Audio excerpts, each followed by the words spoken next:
एक super speciality eye hospital का निर्माण करेगी। आपको जानकारी होगा कि हाल ही में माननीय प्रधानमंत्री जी ने भी वाराणसी में इसका उद्घाटन किया था। इसके लिए सरकार ने उस ज़मीन में जो व्यय है होगा 48 करोड़ आवास बोर्ड को देने का निर्णय लिया है। राजस्व ग्राम के मानचित्र सत्यापन के लिए 90 कार्य दिवस, रैयतों से दावा या आक्षेप प्राप्त के लिए 60 दिवस और रैयतों से प्राप्त दावा और आक्षेप निपटारे के लिए 60 दिवस। अंतर्वासी रोगियों इंडोर पेशेंट्स के लिए जो उपचार होता है उसमें जो जीविका दीदी की रसोई जीविका द्वारा दीदी की रसोई संचालित होगी। नमस्कार। आज मंत्रिपरिषद में 33 मामलों में सरकार ने मंत्रिपरिषद ने निर्णय लिया है। सबसे पहला निर्णय जो महत्वपूर्ण निर्णय है, सरकार ने कंकड़ बाग जो स्पोर्ट्स कॉम्प्लेक्स है, कंकड़ बाग स्पोर्ट्स कॉम्प्लेक्स है, उसके बगल में जो 1.60 एकड़ भूमि है, उसमें शंकरा नेत्रालय फाउंडेशन को लीज पर 99 वर्ष लीज पर ₹1 टोकन मनी पर देने का निर्णय लिया है। इस पर शंकरा नेत्रालय फाउंडेशन जो है एक सुपर स्पेशलिटी आई हॉस्पिटल का निर्माण करेगी। आपको जानकारी होगा कि हाल ही में माननीय प्रधानमंत्री जी ने भी वाराणसी में इसका उद्घाटन किया था। उसी तर्ज पर यहाँ पर भी ये शंकरा नेत्रालय जो फाउंडेशन है वो यहाँ पर अस्पताल स्थापित करेगी। इसके लिए सरकार ने उस ज़मीन में जो व्यय है होगा 48 करोड़ आवास बोर्ड को देने का निर्णय लिया है और 99 वर्ष इस लीज को ₹1 मात्र टोकन राशि पे इस फाउंडेशन को दिया जाएगा। यह फाउंडेशन जो गरीब लोग हैं जिनकी आय 2.5 लाख से नीचे है उसका निःशुल्क इलाज करेगी और साथ ही साथ जो उनके ऊपर वाले परिवार हैं उनका भी इलाज रियायती दर जो पूरे देश में जो दर होगा उससे सबसे कम दरों पर इलाज करेगी। यह फाउंडेशन सभी अगल बगल राज्य में कैंप भी लगाएगी और साथ ही साथ यह फाउंडेशन जो हमारे आई चिकित्सक है, जो हमारे नेत्र चिकित्सक है राज्य के, राजेंद्र नगर नेत्र अस्पताल पटना, उनका कैपेसिटी बिल्डिंग भी करेगी और उनकी ट्रेनिंग और कैपेसिटी बिल्डिंग करेगी। तो ये शंकरा आई फाउंडेशन इंडिया द्वारा यह जो अस्पताल है यह स्थापित होगा और जल्द ही इसका कार्यकलाप शुरू होगा। तो एक महत्वपूर्ण निर्णय है आई सुपर स्पेशलिटी आई हॉस्पिटल स्थापित करने के कदम में। दूसरा है ये जो हमारे राज्य में जो बंदोबस्ती चल रही है, बिहार राज्य विशेष सर्वेक्षण एवं बंदोबस्ती संशोधन नियमावली 2024, इसकी स्वीकृति दी गई थी। इसमें जो बंदोबस्ती के जो डेडलाइन डेट्स थे जिस कारण से लोगों को समस्या हो रही थी उसमें परिवर्तन किए गए हैं ताकि लोगों को सहूलियत हो। जैसे जो स्व घोषणा समर्पित करने के लिए अवधि विस्तार करते हुए 180 कार्य दिवस का समय दिया गया है। राजस्व ग्राम के मानचित्र सत्यापन के लिए 90 कार्य दिवस, रैयतों से दावा या आक्षेप प्राप्त के लिए 60 दिवस और रैयतों से प्राप्त दावा और आक्षेप निपटारे के लिए 60 दिवस। मैं डिटेल्स मैं आपको उपलब्ध करा दूंगा, लेकिन जो टाइमलाइंस हैं जिसके कारण से लोगों को भागदौड़ करनी पड़ती थी, समय पे अपना कागजात जमा नहीं करने पड़ते थे, उसके टाइमलाइन में संशोधन करते हुए 180, 90, 60 कर दिया है। जो पूर्व में 15 दिन था, कुछ 30 दिन थे, कुछ 60 दिन थे। तो मैं आपको डिटेल आपको दे दूंगा, मैं आपको पूरा डिटेल दे दूंगा कि कब से है। ये स्व घोषणा समर्पित करने की अवधि को विस्तार करते हुए 180 दिन कार्य दिवस कर दिया गया है। तो यह एक महत्वपूर्ण निर्णय है। हमारी जो सर्वे सेटलमेंट में लोगों को परेशानी हो रही है उसमें अब अच्छा समय मिल जाएगा अपने दस्तावेज और आपत्तियां दर्ज करने के लिए। टूरिज्म सेक्टर के 2 योजनाएं पर राज्य सरकार ने निर्णय लिया है। पहला है कैमूर जिला अंतर्गत करमचट इको टूरिज्म। कैमूर जिला में एंड एडवेंचर हब है। इसको विकास करने के लिए 49 करोड़ 73 लाख रुपए यह व्यय होगा। 49 करोड़ 73 लाख। ये कैमूर के जो वन्य प्राणी अभयारण्य है, जो हमारे ये जो फॉरेस्ट है, वहाँ एक पर्यटक स्थल है और काफ़ी पर्यटक वहाँ आते हैं, और इसको state of the art tourism facility देने के लिए eco tourism and adventure hub के रूप में विकास करने के लिए कैमूर जिला अंतर्गत करमचट इको टूरिज़्म, इसमें 49 करोड़ 73 लाख की योजना स्वीकृत की गई।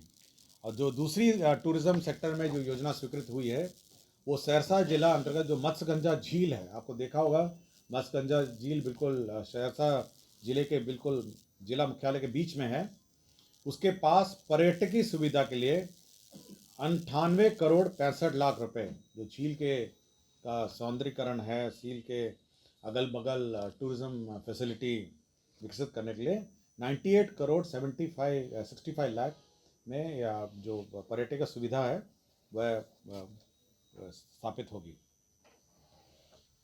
शिक्षा विभाग में जो हमारे महादलित एवं अल्पसंख्यक वर्गों को जो अक्षर आंचल योजना कार्यक्रम है, जिसमें विभिन्न टोलों में महादलित टोलों में और अल्पसंख्यक टोलों में जो शिक्षा सेवकों का मानदेय है वो नियमित रूप से भुगतान नहीं हो पा रहा था, क्योंकि उसको हम लोगों ने नॉन प्लान जो प्रतिबद्धित व्यय में रखा हुआ था और उसको रेगुलर करने के लिए उसको योजना मद में उसको ट्रांसफ़र कर दिया गया है।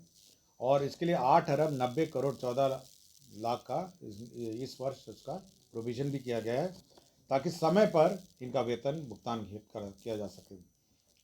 इनका नॉन प्लान मद में रहने के कारण इनका वेतन मद में समस्याएं हो रही थी, तो अब समय पर ये महाविद्यालित एवं अल्पसंख्यक वर्ग के जो कर्मी हैं अक्षरांचल योजना के अंतर्गत उनको अब वेतन देय होगा। मैं आपको डिटेल दे दूँगा। राज्य के सभी राजकीय आयुर्वेदिक होम्योपैथिक यूनानी चिकित्सा महाविद्यालय अस्पतालों में अंतर्वासी रोगियों इंडोर पेशेंट्स के लिए जो उपचार होता है उसमें जो जीविका दीदी की रसोई जीविका द्वारा दीदी की रसोई संचालित होगी, और दीदी की रसोई के माध्यम से इन सभी में जो शुद्ध एवं पोषक भोजन की व्यवस्था होगी। ऑल राजकीय आयुर्वेदिक होम्योपैथिक यूनानी महाविद्यालय और अस्पतालों में जहाँ पर भी इंडोर पेशेंट की फैसिलिटी है। सामान्य प्रशासन ने का एक प्रस्ताव था जिसमें आपको याद होगा कि बिहार लोक परीक्षा अनुचित साधन नियमावली 2024 ये एक्ट एक बना था, जो बिहार लोक परीक्षा अनुचित साधन निवारण अधिनियम 2024 अंतर्गत जो एग्ज़ाम में चीटिंग या अवैध जो कार्य करते हैं उन पर कड़ाई करने के लिए जो प्रावधान किए गए थे, उसी के जो रूल्स हैं वो स्वीकृति दी गई है। उसमें कौन अथॉरिटीज़ होंगे, क्या प्रोसीजर होगा, तो ये सब पूरा डिफाइन किया गया है उस एक्ट के अंतर्गत। फाइनेंस डिपार्टमेंट के 2 महत्वपूर्ण एजेंडे पे आज निर्णय हुआ। पहला है जो बिहार फाइनेंस अमेंडमेंट रूल है, इसमें जो प्रोक्योरमेंट प्रोसीजर है उस प्रोक्योरमेंट प्रोसीजर को आसान किया गया है, और विशेषकर इसमें जो भारत सरकार का जो GFR है जनरल फाइनेंस रूल्स 2017 भारत सरकार का, उसमें जो प्रावधान थे वो हमारे BFR में नहीं थे। जैसे QCBS है, क्वालिटी बेस्ड जो बिडिंग है वो नहीं था, तो उसमें जो इश्यूज थे, और साथ ही साथ जो प्रोक्योरमेंट में कंसल्टेंसी प्रोक्योरमेंट में सब समस्याएं आ रही थी, उसको ईज करने के लिए जो बिहार फाइनेंस अमेंडमेंट रूल 2024 है उसमें संशोधन किया गया है, और विशेषकर जो QCBS है अब इसको इंट्रोड्यूस किया गया है, और प्रोक्योरमेंट नॉर्म्स हैं इसमें जेम को क्लियरली डिफाइन किया गया है, सिंगल सोर्स प्रोक्योरमेंट डिफाइन किए गए हैं, सिंगल बिड प्रोक्योरमेंट डिफाइन किए गए हैं, और बहुत सारे अमेंडमेंट इसमें किए गए हैं। दूसरा, स्कीमों में जो स्वीकृति की प्रक्रिया है, जो शक्तियों का प्रतियोजन है, उसके संबंध में भी विस्तृत दिशा निर्देश एवं संकल्प पर आज स्वीकृति हुई है। इसमें सैंक्शनिंग लिमिट पे नहीं है, किंतु जो प्रोसीजरल इश्यूज हैं उस पर स्वीकृति दी गई है। मैं आपको डिटेल उपलब्ध करा दूँगा। मंत्री आवासन परिसर गर्दनी बाग पटना के निर्माण हेतु जो मंत्री आवासन परिसर है उसमें 78 करोड़ 28 लाख 59,300 78 करोड़ 28,59,000 का व्यय होगा मंत्री आवासन परिसर गर्दनी बाग में निर्माण के लिए। पावर सेक्टर में विभिन्न 3 प्रस्ताव आए थे। उसमें पहला है north Bihar power distribution company limited के क्षेत्राधीन जिलों के अंतर्गत 42 अदद 33/11 kVA 2/10 MVA क्षमता के नए विद्युत शक्ति उपकेंद्र, तो सब स्टेशंस बनेंगे, जिसमें 454 करोड़ 53 लाख रुपए व्यय होंगे। ये सब स्टेशन का व्यय होगा। दूसरा है 74 अदद 33 KVA फीडर, जो ACSR वुल्फ कंडक्टर से R&M करने के लिए, बेसिकली कंडक्टर रिप्लेसमेंट है। 135 करोड़ 67 लाख रुपए इसमें व्यय होंगे। तो कंडक्टर रिप्लेसमेंट 74 कंडक्टर रिप्लेसमेंट है। और तीसरा है आपका नॉर्थ बिहार में क्षेत्राधीन विभिन्न अंचलों के अंतर्गत 295 किलोमीटर के 29 अदद 33 KVA नए लाइन निर्माण, जिसमें 82 करोड़ 55 लाख रुपए व्यय होंगे। तो 3 प्रपोजल्स हैं एनर्जी सेक्टर के, जिस पर राज्य सरकार ने स्वीकृति दी है। पथ निर्माण विभाग के भी प्रस्ताव आए हैं। पथ निर्माण विभाग के 2 प्रस्ताव थे। इसमें पथ प्रमंडल हिल्सा अंतर्गत हिल्सा नूरसराय किलोमीटर 0.0 से किलोमीटर 18.98 तक कुल 18.98 किलोमीटर का चौड़ीकरण एवं मजबूतीकरण कार्य है। इसमें 139 करोड़ 99 लाख 7 हज़ार रुपये व्यय होंगे। और ये SH4 है, और ये SH4 से प्रारंभ होकर करियावा, थरथरी, आस्था, करजामा, गौरपुर, सालेमपुर आदि जगहों होते हुए नूरसराय, चंडी, सोरसराय पथ 10वें किलोमीटर तक जाती है। तो ये पथ का स्वीकृति हुआ है। पथ प्रमंडल सुपौल में renovation work Indo Nepal border road Saraigarh Gardiha चौक से रिफ्यूजी कॉलोनी, यह स्वीकृत हुआ है। इसमें जो विचाराधीन 2 लेन पथ का निर्माण इंडो नेपाल बॉर्डर पथ परियोजना के तहत किया गया था। पथ का DLP समाप्त होने के बाद, जो लाइफ उसका समाप्त होने के पश्चात, इसका अनुरक्षण पथ प्रमंडल सुपौल द्वारा किया जा रहा है। वर्तमान में NH 106 का कार्य प्रगति में है, जिसके कारण से सिलीगुड़ी तथा पटना की तरफ से नेपाल बीरपुर जाने वाले भारी वाहनों का आगमन इसी पथ से होता है। तो इसी के रख रखाव और इसके का रेनोवेशन का कार्य किया जाएगा। शिक्षा विभाग का एक प्रस्ताव था। आपको जानकारी होगा कि सिन्हा लाइब्रेरी रोड में एक छोटी सी लाइब्रेरी है, सिन्हा लाइब्रेरी, जहाँ बच्चे पढ़ते हैं लाइब्रेरी में बैठ के, कॉलेज के और विभिन्न कॉम्पिटेटिव एग्जाम में। ये शिक्षा विभाग के अधीन है। अब इसमें इसी कैंपस में एक G+7 का एक विशाल, एक बहुत बड़ा लाइब्रेरी होगा। इसमें लाइब्रेरी होगी, कंप्यूटर लाइब्रेरी होगी, लड़कियों के लिए अलग फ्लोर है, लड़कों के लिए अलग फ्लोर है। साथ ही साथ लाइब्रेरी का विस्तार है, कैंटीन है, और इसमें कम से कम 2-3 हज़ार बच्चे किसी भी समय यहाँ पे लाइब्रेरी का उपयोग कर सकते हैं। और ये देर रात तक खुलती है, और ऑलमोस्ट साल के सभी दिन ही खुलती है। तो एक अच्छा सा एक लाइब्रेरी, हमारे सेंट्रल लाइब्रेरी बच्चों के लिए, स्टूडेंट्स के लिए होगा G+7 का। और इसमें 67 करोड़ 60 लाख 47 हज़ार रुपये इस पर व्यय होंगे। जल संसाधन विभाग में भी योजनाएं स्वीकृत हुई थी। इसमें 2 योजना स्वीकृत हुई है। इसमें पुरानी गोवारी वियर के स्थान पर नए गेटेड RCC वियर का निर्माण कार्य, प्राकृतिक राशि है 96 करोड़ 80 लाख 26 हज़ार प्रशासनिक स्वीकृति है। ये लल बकेया नदी पर पूर्व से निर्मित वियर ढाका नहर परियोजना के नाम से जाना जाता है। इसी में ये योजना का कार्यान्वयन होगा। दूसरा योजना है दोन शाखा नहर के 0.0 किलोमीटर से 93.75 किलोमीटर तक पुनर्स्थापन कार्य, प्राकृतिक राशि 76 करोड़ 40 लाख 95 हज़ार रुपये।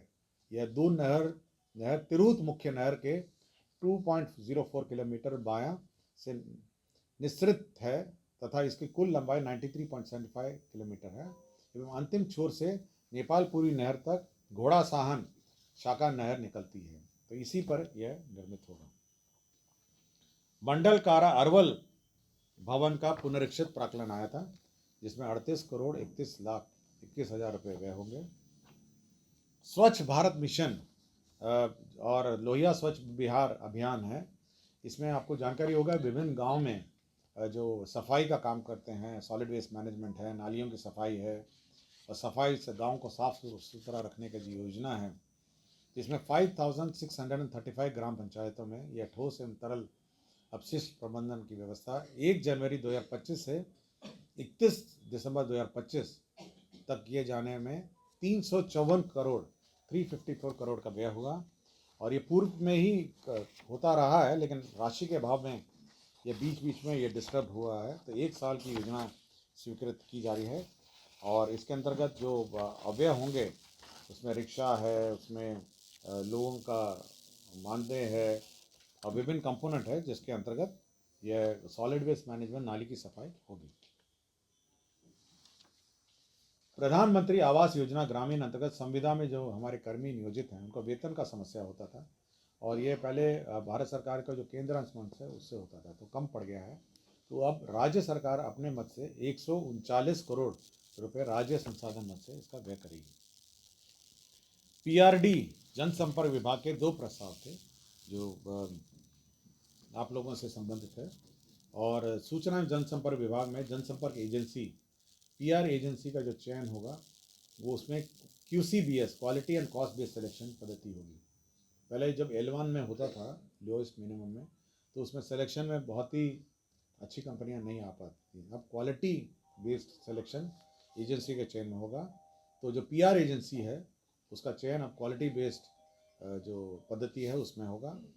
साथ ही साथ जो सूचना जनसंपर्क विभाग में जो सोशल मीडिया एजेंसी है, जितनी सोशल मीडिया आज भी इस प्रेस कॉन्फ्रेंस में उपस्थित हैं, तो पहले L1 में अगर चयन होता है तो बहुत कठिनाई होती है और क्वालिटी में भी कॉम्प्रोमाइज हो जाता है। तब सोशल मीडिया एजेंसी का भी quality and cost based selection पद्धति के आधार पर चयन होगा। स्वास्थ्य विभाग में 2 काडर का परिवर्तन किया गया है। स्वास्थ्य विभाग बिहार पटना के अंतर्गत बिहार परिचारिका संवर्ग नियमावली 2019 को निरस्त करते हुए बिहार परिचारी संवर्ग नियमावली 2024 का गठन किया गया है। इसी तरह दूसरा एक संवर्ग है स्वास्थ्य विभाग का उपचर्या शिक्षण संवर्ग नियमावली 2019 को परिवर्तित करके बिहार उपचर्या शिक्षण संवर्ग नियमावली 2024 का गठन किया गया। अब पद सृजन के मैं प्रस्ताव लेता हूँ। पद सृजन में जल संसाधन विभाग के कार्य के निष्पादन के लिए तकनीकी परामर्श प्रदान करने के लिए अभियंता प्रमुख मुख्य अभियंता के समकक्ष एक तकनीकी परामर्शी के गैर संवर्गीय पद का आदेश निर्गत की तिथि से 2 वर्ष के लिए अस्थायी रूप से सृजन है। जयप्रकाश नारायण जो विश्वविद्यालय है छपरा में कुल 8 स्नातकोत्तर में 24 शिक्षण एवं 8 शिक्षणोत्तर कर्मियों के पद यानी 32 पद तथा भोला प्रसाद सिंह महाविद्यालय भोरे में गोपालगंज में 14 शिक्षक एवं 10 शिक्षकोत्तर कर्मी के पद यानी 24 पद। BMA कॉलेज भेड़ी में 12 शिक्षकों के पद एवं मुरक्का कॉलेज भागलपुर में 4 शिक्षकों के पद अर्थात शिक्षक कुल 54 पद तथा शिक्षकोत्तर कर्मियों के 18 यानी कुल 72 पदों के सृजन की स्वीकृति प्रदान की गई है। डॉक्टर APJ अब्दुल कलाम में भी 2 पदों का सृजन हुआ है। इसमें के अधीन अभियंत्रण तकनीकी सलाहकार का 1 पद और विज्ञान सलाहकार का 1 पद। ये जो अब्दुल कलाम APJ कलाम का साइंस सिटी उसमें 2 पद सृजन हुए हैं। और PhD लोक स्वास्थ्य अभियंत्रण विभाग में जो पद थे 821 स्वीकृत पद है, उसमें 493 पदों को प्रत्यापित करते हुए उनके स्थान पर कार्य निरीक्षक यांत्रिक के कुल 493 पदों का सृजन करते हुए उक्त पद का कार्य दायित्व निर्धारण करने पंप ऑपरेटर के शेष 328 पदों का विभागीय स्वीकृति आदेश में अंचल स्तरीय पंप ऑपरेटर इलेक्ट्रीशियन नियमावली 2014 में वर्णित पद सोपान के अनुरूप पुनर्गठन। तो basically reconstitution of the cadre किया गया है। और लास्ट में ये है CDAC से एक नॉमिनेशन में अग्रीमेंट हुआ है। जो सिग्नेचर होता है हमारे रेवेन्यू दस्तावेज़ों में, उसके लिए CDAC से एग्रीमेंट हुआ है ताकि वो साइन हमारे रेवेन्यू रिकॉर्ड्स हो सके। और बिहार कृषि सेवा के कोटि के 8 मापतोल के समूह क एवं समूह ख के पद सृजित हुए हैं। इससे बिहार कृषि सेवा के जो मापतोल के पद हैं अब सभी जिलों में होंगे, पहले कुछ ही सिलेक्टेड जिलों में थे। 26 वर्षों में 17,000 से अधिक डॉक्टर बना चुका बिहार एवं झारखंड के छात्रों एवं अभिभावकों के बीच सर्वाधिक विश्वसनीय एवं लोकप्रिय संस्थान गोल, नेशंस लीडिंग इंस्टीट्यूट। हमारा विश्वास गोल के साथ।